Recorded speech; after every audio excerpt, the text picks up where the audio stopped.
Yeah. Hey friends, today's topic is on the Peculiar Charm submachine gun, which is unique because it doesn't just shoot a spray of bullets, it's a burst, similar to a pulse rifle.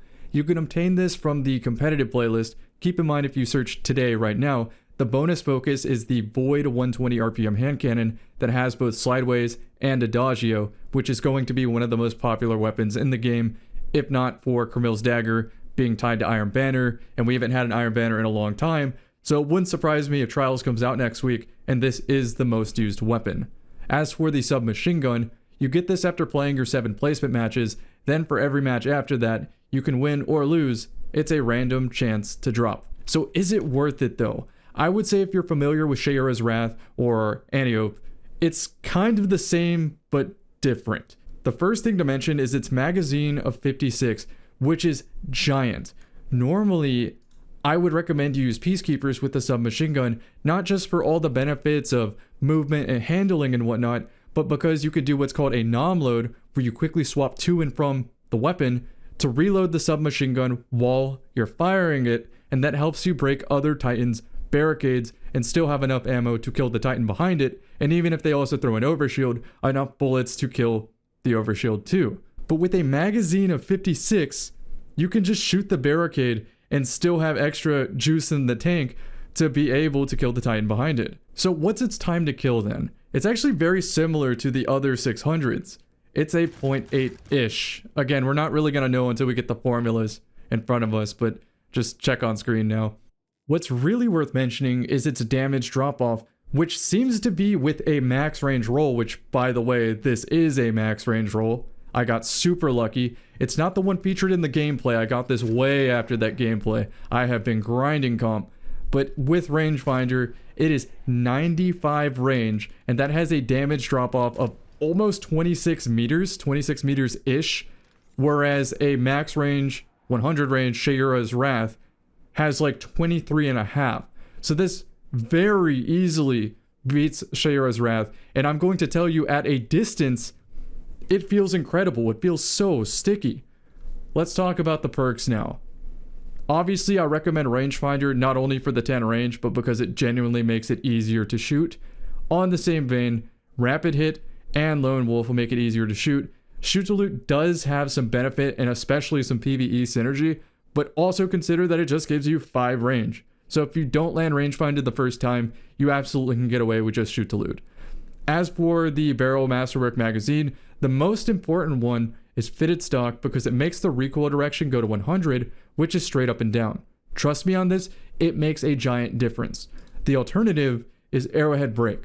73 range versus 65, 47 stability versus 40, and 50 handling versus 64. Obviously 64 handling is noticeably better than 50, but if you're using Peacekeepers, you get plus 50 handling, so anything more than that is overkill. And the most popular hunter exotics are Stompies and Dragon Shadow, which does improve your handling, so I think you can just forego handling, and I think fitted stock is just the go-to. In fact, on Destiny Item Manager, if you're starting to collect a lot of these on your vault, just type fitted stock, and whatever submachine gun doesn't have fitted stock, just mark it as junk so you know to delete it later when you do get one with fitted stock. It makes that much of a difference. As for the right column perks, the main one I recommend is Master of Arms because it takes its 0.8 time to kill, which is 9 bullets, 2 burst, and then a single bullet of the 3rd burst. It takes that down to exactly a 2 burst kill, 0.6. That's why I like it. If you had a damage booster like Radiant on Hunter, Desperado would go crazy.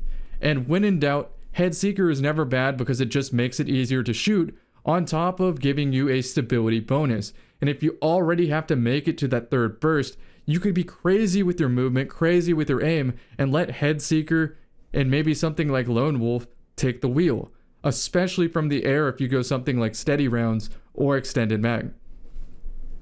That's really all I can mention on this. It does have some PvE perks worth mentioning, like the fabled Attrition Orb Kinetic Tremor combo, or you could even do Shoot to Loot Kinetic Tremors and have some interactions with the artifact where you do some decent damage for shooting these enhanced bricks that the artifact creates.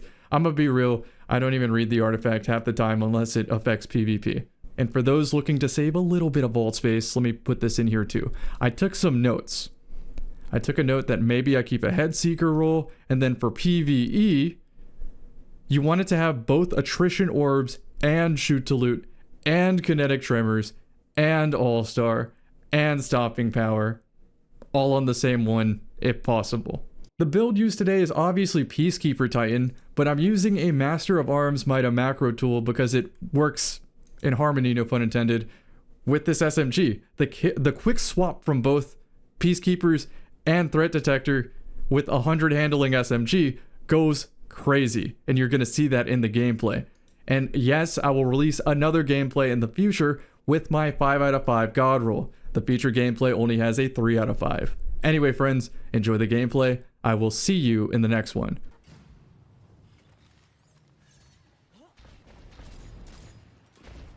Oh, him stopping the shoot hurt the skate. After using the sword hilt and everything, too. Now I'm slow. I'm late to my meeting.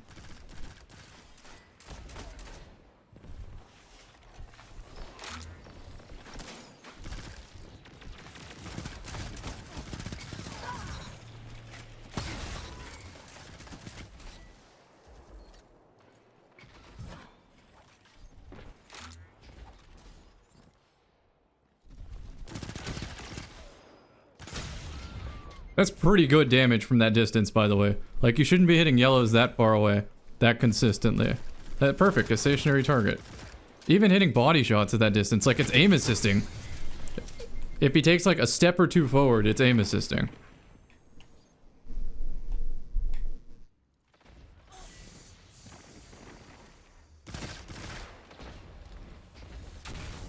That's a fat suppress.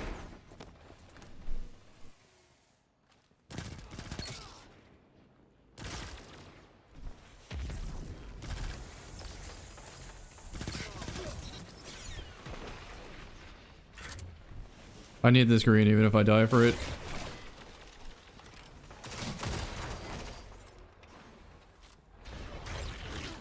Oh, that's good for me. Hold up. I can escape now.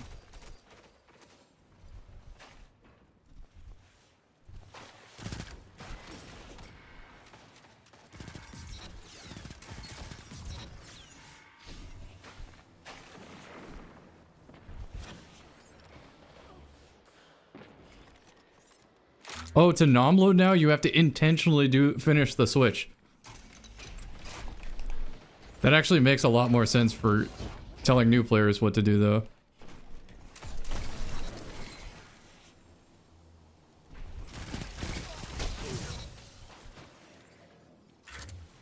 And I bet you can reproc it over and over again. You can. Okay, that's actually sick. What a buff to Peacekeepers. This is one of those when the bug becomes the feature. Or something like that. I don't think I can make this anymore. Oh, almost with amplified. I was dead anyway on that, so I think that was the right risk. There was no way they let me like get a burst headshot melee in. Like, again, even that distance, that felt fantastic. This isn't even a max range version, too. Like, I own a max range version. I can tell you at that distance, it would beam headshots. I'm using a Master of Arms version because it can apparently 2-burst, and whenever I'm reviewing fun weapons, I want to review the most fun variants of them, which are usually the kill training ones.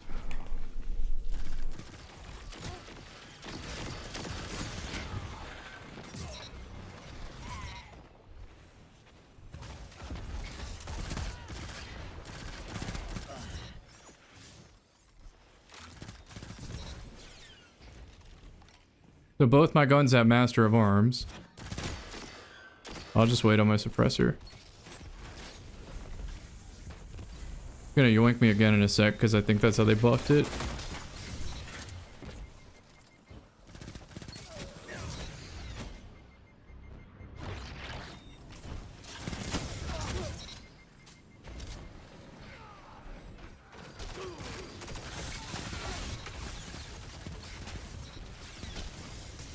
Oh, that would have been beautiful. Okay, that's what I'm talking about, though. One burst to the head, one melee. Like, other SMGs aren't built like that. So, there is a reason to be using this burst. It's not just, like, odd peak shotting.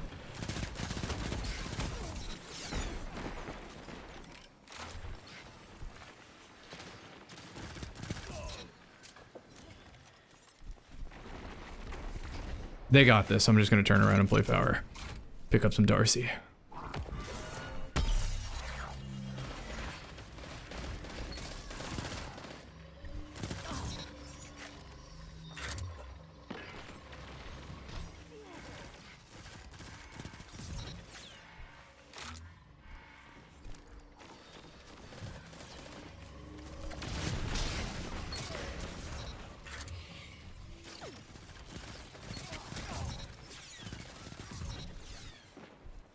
Look how much ammo this has in the magazine, too.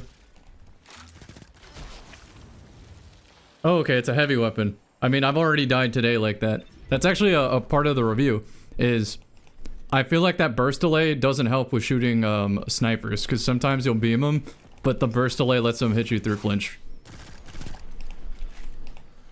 I'm trying to fight if I can, if they give it to me.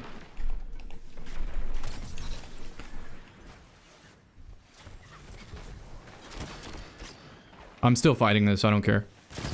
Oh, never mind. We do care.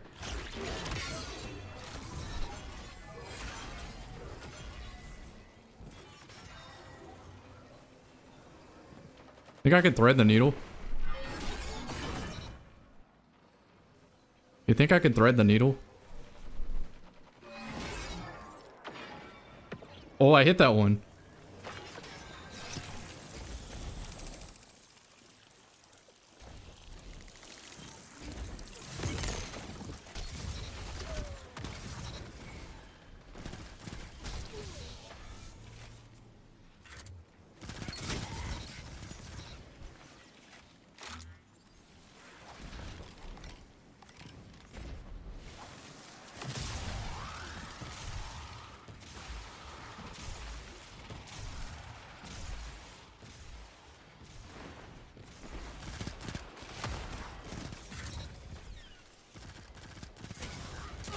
Oh, the spread shot after all that. I mean, I guess that's another reason to not be using SMGs right now. You gotta fight those things. It's not even like the damage model as much as the flinch. I thought for sure that was gonna be a spread shot, so I had the hand cannon out. Good shot. Well, it was a spread shot, okay. Dude, when your thruster works, thruster is so good. But I've been finding, like, getting stuck on the floor and shit has happened to me.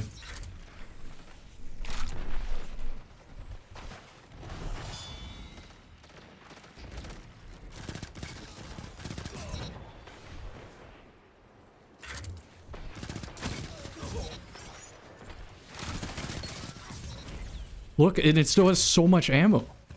This is like an anti-barricade gun, too.